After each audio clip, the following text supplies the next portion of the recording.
President Biden tells Iran, don't you dare attack the United States of America, then attacks people in Syria for attacking U.S. military troops.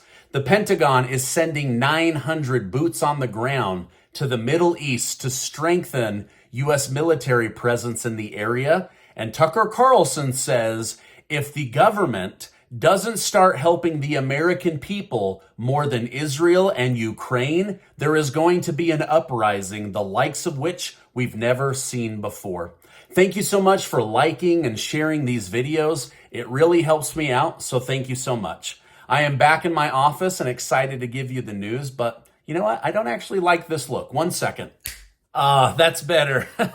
I feel like my old self. Thanks, Mr. 1920 Soap, for making me look so good and also for sponsoring today's video.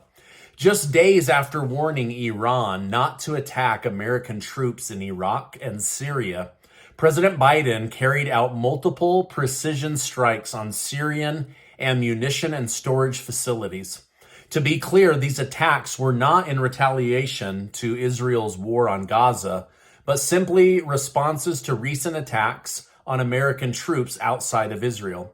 Pentagon Press Secretary Brigadier General Pat Ryder stated, "What we are seeing is the prospect for more significant escalation against U.S. forces and personnel across the region in the very near term, coming from Iranian proxy forces and ultimately from Iran." Now, despite this truth, the countries allied with Iran may mistakenly confuse America's actions with those tied to Israel, which means war could break out across the Middle East as a result. Now, the United States is going to continue to back Israel, which means as Arab nations continue to be irritated with Israel, they may take it out on U.S. military troops. In an effort to combat escalation for America's defensive attacks, the Biden administration is sending an additional 900 U.S. boots on the ground to the Middle East. Ryder, the Pentagon spokesman, confirmed these newly deployed troops will not be going to Israel and are intended to support regional deterrence efforts and further bolster U.S. force protection capabilities. Ryder claimed attacks have persisted on American forces as recently as yesterday, but thankfully claimed Iran's most recent attack has failed. Now, back over in Israel, Defense Minister Yoav Gallant has offered unfortunate details, claiming the ground offensive in Gaza will likely take a very long time. Gallant described that their main issue is that Hamas has built underground tunnels which are hard to detect and destroy. At one point, he claimed the tunnels often originate in civilian villages, making the problem even more complicated to solve.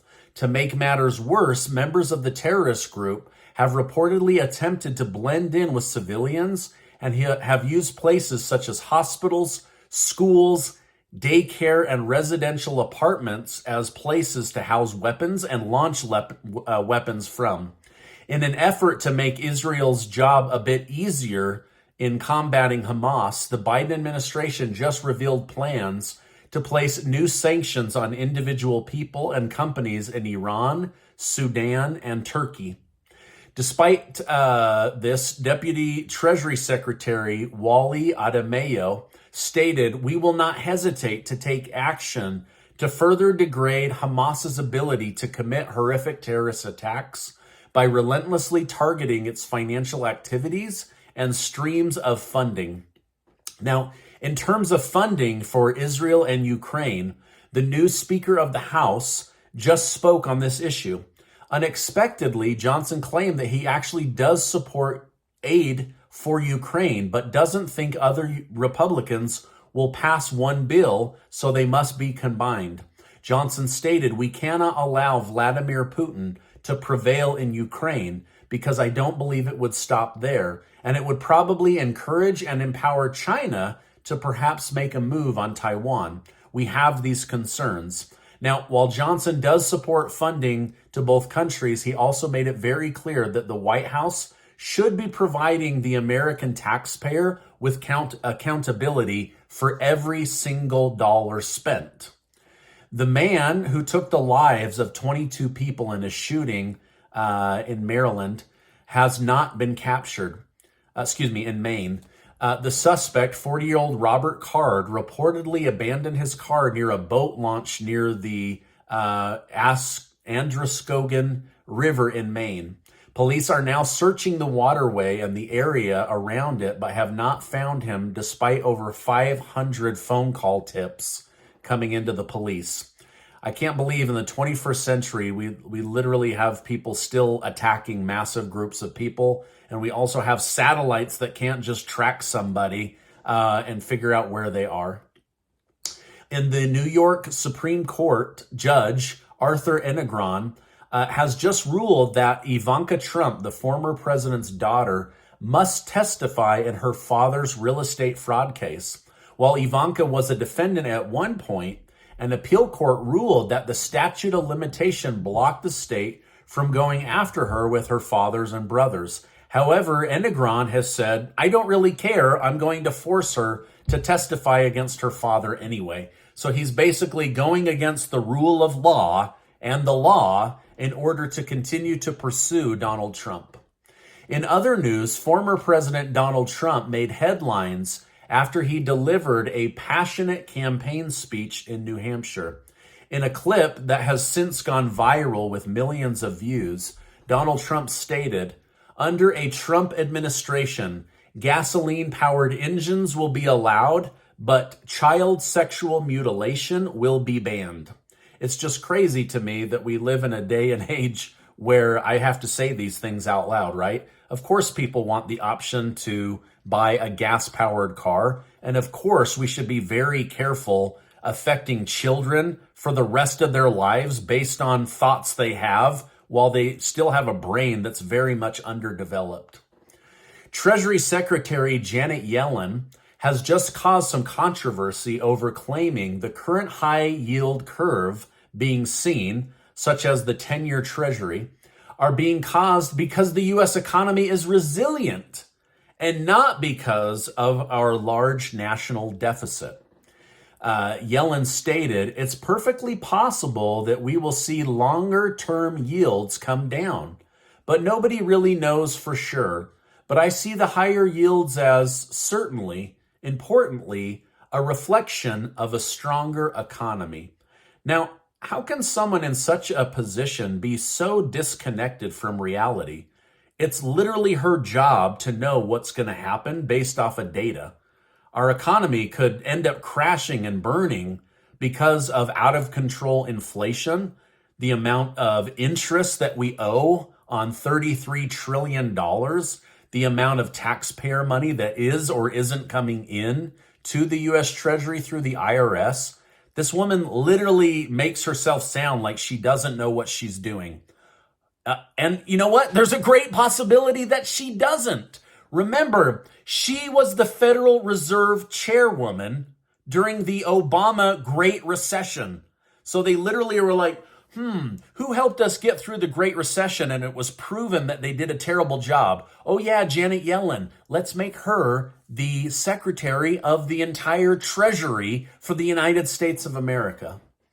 All right, now speaking of inflation, Tucker Carlson just commented on the U.S. economy and the current disconnect between Washington, D.C. and the average American. Carlson warned that if rich politicians don't start actually helping Americans, then a very negative, abrupt change may take place in this country. He stated, abrupt change is coming, and that's very, very disconcerting.